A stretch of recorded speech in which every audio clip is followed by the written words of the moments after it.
ফুচকা ছিল, কাবাব ছিল, আইসক্রিম, পান, কফি এগুলো ছিল। তো তার মধ্যে আমি কিছু কিছু খেয়েছিলাম, বাকিগুলো খাইনি। যেরকম ফুচকাটাই আমি খাইনি। এগিয়ে যাচ্ছিলাম, এত ভিড় ছিল যে ওখান থেকে নিতেই পারছিলাম না।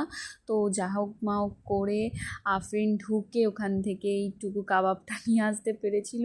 ওর পরে এখানে পান, আইসক্রিমের এগুলো আমি দেখছিলাম, তো ওগুলো খাইনি, দেখতে গেছিলাম আমি জাস্ট। তারপর এখানে বন্ধুরা মিলে খুব এনজয় করছিল, ওটা দেখো তোমরা।